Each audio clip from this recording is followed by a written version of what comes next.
Sir 'కల్కి 2' నుంచి 'దీపికా పదుకొనెని' తీసేసారని చెప్పి మాట్లాడుకుంటున్నారు. హ్మ్. అంటే ఇది నిజంగా జరిగిందా? లేకపోతే ఇదొక ఫేక్ న్యూస్ అని కొట్టిపారేయొచ్చంటారా? లేదు అఫీషియల్ అది ట్విట్టర్‌లో ప్రొడక్షన్ హౌస్ హ్మ్. ఎక్స్‌లో పోస్ట్ చేయడం జరిగింది. ఓకే. 'దీపికా పదుకొనె' నుంచి అదే మీనింగ్ రిమూవ్డ్ తీసేసినట్టుగా ఓకే. వాళ్ళు ఓకే. మాట్లాడడం జరిగింది. హ్మ్. చాలా సుదీర్ఘమైన కాలం ప్రయాణించాలనుకున్నాము. బట్ కుదరట్లేదు.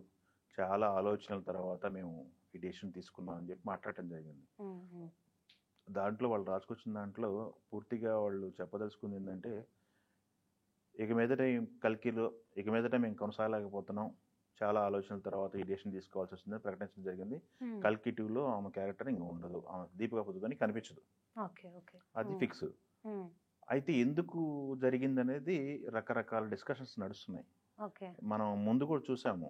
ఈ 'స్పిరిట్' నుంచి అవును. ఆమెని తొలగించారని చెప్పేసి మనకి బయటికి వార్త రావడం జరిగింది. ఆ వార్త వచ్చిన తర్వాత 1, 2 రోజుల్లోనే దీపికా పదుకొనె గురించి అంటే ఇండైరెక్ట్‌గా పేరు తీయకుండా ఆయన సందీప్ రెడ్డి వంగ ఎక్స్ వేదికగా మాట్లాడటం జరిగింది. అవును. అవును. చీప్ పీఆర్ స్టంట్స్ అని చెప్పేసి హ్మ్. వాళ్ళ పీఆర్ ద్వారా స్పిరిట్‌కి సంబంధించిన కథను లీక్ చేశారు బయటికి. లీక్ చేపిచ్చారు. బాలీవుడ్‌లో లీక్‌లు ఇస్తున్నారు అని చెప్పి మాట్లాడటం జరిగింది. హ్మ్. అంటే స్పిరిట్‌లో మొదటగా దీపికా పదుకొనెని అనుకున్నారు. అవును. దీపికా పదుకొనె ఏమైందో తెలియదు. బయటకి వాళ్ళు అఫీషియల్‌గా ఏమైందో చెప్పలేదు బయటికి. తర్వాత తృప్తిని తీసుకున్నారు. హ్మ్. ఆ అమ్మాయి యానిమల్‌లో చేసింది. అది ప్రకటించారు. బయటకి ప్రకటించారు. హ్మ్. బట్ అది వచ్చిన తర్వాత ఆ అప్డేట్ వచ్చిన తర్వాత ఏమైందని ఎంక్వైరీలు మొదలైనయి. ఈమెడ దీపిక గారు స్టార్ హీరోకి ఈక్వల్‌గా ఫెసిలిటీస్ కోరుకుంటున్నారు. ఆ ట్రీట్మెంట్ కోరుకుంటున్నారు. అదే తరహాలో రెమ్యునరేషన్ కోరుకుంటున్నారు. హ్మ్. అందుకని పక్కన పెట్టారని చెప్పేసి అదొక వార్త సర్క్యులేట్ అయింది. అవును. దాన్ని ఎవరు ఖండించలేదు కూడా. హ్మ్. అదే కరెక్ట్ అని చెప్పేసి వాళ్ళు వార్త సర్క్యులేట్ అయింది. హ్మ్. ఇప్పుడు మళ్ళీ దీపిక చేస్తున్నటువంటి 'కల్కి' కూడా 'కల్కి 2' కూడా ఇదే పరిస్థితికి వచ్చింది. మొదటిసారి ఆమె చేసింది 'కల్కిలో'. తెలుగులో సినిమా చేయడం 'కల్కితోనే స్టార్ట్.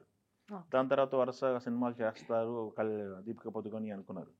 బట్ ఎవరు కూడా దీపికని పెట్టుకోవడానికి సుముఖంగా లేరు అని చెప్పి టాలీవుడ్ నుంచి ఈ సంకేతాలు వస్తున్నాయి. హుహు. ఆయన హ్మ్. డేర్ చేసి తీసేశాడు ఇమీడియట్‌గా. స్టార్ హీరోయిన్ అయితేనా పర్లేదని చెప్పేసి తీసేశారు. నెక్స్ట్ కమిట్మెంట్ వేరే వాళ్ళు అయిపోయారు. వేరే హీరోయిన్ పెట్టుకున్నారు. అవును. ఆ డేట్స్ ప్రభాస్ డేట్స్ కోసం వెయిట్ చేస్తున్నారు. ప్రీ ప్రొడక్షన్ వర్క్ అంతా నడుస్తుంది. హ్మ్. స్పిరిట్ అది నడుస్తుంది. బట్ ఇక్కడ ఇంకొకటి ఆశ్చర్యకరమైన విషయం ఏంటంటే 'కల్కి' పార్ట్ చేసేసారు. అవును. అయిపోయింది. అవును. అది హిట్ అయింది. 'కల్కి పార్ట్ 2'కి సంబంధించి కూడా కొంత షూట్ అని విన్నాము. హ్మ్. అప్పుడే ఆల్రెడీ 30% షూట్ చేసి ఉందన్నారు.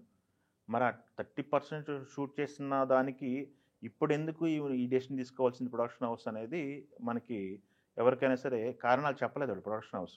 హ్మ్. తీసేశారు అలా అంటే విడిపోయాము ఇంక తీసుకోవట్లేదు తనని అని మా ధోరణిలో మాట్లాడారు.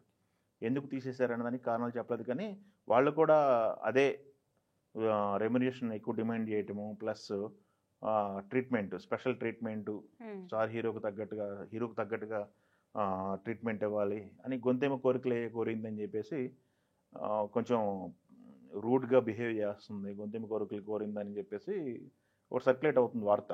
ఓకే. ఓకే. సో ఆ కారణంగా ఈ డెసిషన్ తీసుకున్నారనేది తెలియాల్సింది. బట్ కనెక్టివిటీ ఎలా కనెక్ట్ చేస్తారు స్టోరీని? హ్మ్. హ్మ్. స్టోరీలో ఏమైనా మార్పులు చేస్తారా? మనకి ఎక్కడండి ఏంది స్టోరీ? దీపికా పదుకొనె ఒక బేబీని క్యారీ చేస్తుంది కదా! అవును. అవును. 'కల్కి' అక్కడ పుడతాడు అని చెప్పేసి చంబాల నగరంలో జరిగినటువంటి యుద్ధంలో హ్మ్. ఆ అమ్మాయిని మిస్ చేసుకుంటారు వీళ్ళు. అవును. అవును.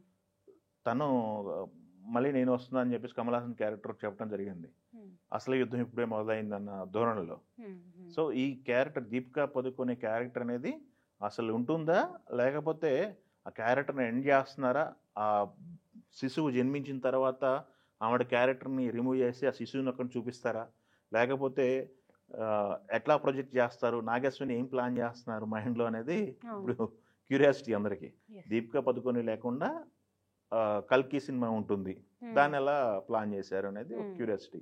అవును. అందుట్లో ఆల్రెడీ ప్రభాస్ గారి డేట్స్ కోసం వెయిట్ చేస్తున్నారు. హ్మ్. కమల్ హాసన్ గారి కొంత పార్ట్ కూడా షూట్ చేశారన్నారు. అమితాబ్ బచ్చన్ గారికి సంబంధించిన కొంత పార్ట్ కూడా షూట్ చేశారు. పార్ట్ 2లో మిగతా వాళ్ళకి సంబంధించిన కొన్ని పార్ట్‌లు కొన్ని సన్నివేశాలు షూట్ చేశారని చెప్పేసి మన దగ్గర ఇన్ఫర్మేషన్ ఉంది. హ్మ్. ప్రభాస్ గారు ఎప్పుడైతే బల్క్ డేట్లు ఇస్తారో ప్రభాస్ గారు డేట్లు ఇవ్వగానే దాని మీదకి వెళ్ళిపోతారని చెప్పి చెప్తున్నారు. ప్రభాస్ గారు రాజాసాబ్ ఉంది, దాని తర్వాత మళ్ళీ స్పిరిట్ డేట్స్ ఇచ్చారు, బల్క్ డేట్లు. అవును. మరి ఎట్లా అడ్జస్ట్ చేస్తారు, ఎప్పుడు వస్తుంది అనేది ఒక మిలియన్ డాలర్ క్వశ్చన్. ఈ మధ్యకాలంలో ఒక వార్త సర్క్యులేట్ అయింది, నాగాశ్విన్ రజనీకాంత్ స్టోరీ చెప్పాడు, రజనీకాంత్ ఓకే చేశాడని చెప్పేసి. మరి ఆ ప్రాజెక్ట్ తర్వాత కల్కి 2 ఉంటుందా ఏంటనేది మనం వేసి చూడాలి. బట్ ఏదేమైనప్పటికీ ఒక ప్రాజెక్ట్ స్టిక్ అయ్యి ఉండటం లేదు అనేది, ఇప్పుడు ఈ ప్రాజెక్ట్ ఉండట్లేదని చెప్పేసి వార్త బయటకు వచ్చింది. వాళ్ళు ఇంకోటి చెప్పారు, all the best for future projects అని చెప్పారు దీపికా పదుకొనికి. అంటే ఫ్యూచర్ ప్రాజెక్ట్స్ ఏమున్నాయి, తెలుగుకు సంబంధించి ఒక పాన్ ఇండియా సినిమా, అల్లు అర్జున్ అట్లీకి సంబంధించిన సినిమా మాత్రమే ఉంది. ఆ సినిమాకి బల్క్ డేట్లు ఇచ్చేసి ఈ సినిమాని ఏమైనా డేట్లు చేసిందా అమ్మాయి, లేదనుకుంటే ఈ వేరే సినిమాలకి ఇవ్వాల్సిన డేట్లు కూడా అన్నీ కూడా ఆ సినిమాకి అడ్జస్ట్ చేస్తుందా ఏంటనేది ఒక క్యూరియాసిటీ ఉన్నటువంటి ఇది. ప్రస్తుతానికి తెలుగు నుంచి చేస్తున్న సినిమా అయితే దీపికా పదుకొని అల్లు అర్జున్ అట్లీ సినిమా ఒకటి ఉంది. అది ఒక యాక్షన్ అడ్వెంచర్ సినిమా లాగా కనిపిస్తుంది. అలానే తన క్యారెక్టర్ కూడా డిజైన్ ఉంది, మనం ఆల్రెడీ విజువల్స్ చూసాం, మేకింగ్ విజువల్స్. సో దీపికా పదుకొనికి సంబంధించి ఇలా తీసేశారన్న వార్త అయితే సినీ వర్గాల్లో కొంచెం డిస్కషన్ పాయింట్ అయింది. ఎందుకు తీసేశారనేది ఆఫ్ ది రికార్డ్ డిస్కషన్ జరుగుతున్నాయి కదా తప్ప ఎవరో కూడా క్లారిఫికేషన్ అయితే ఇవ్వట్లేదు దీనికి. సో కల్కి 2 నుంచి దీపికా అనేది న్యూస్ వాస్తవం.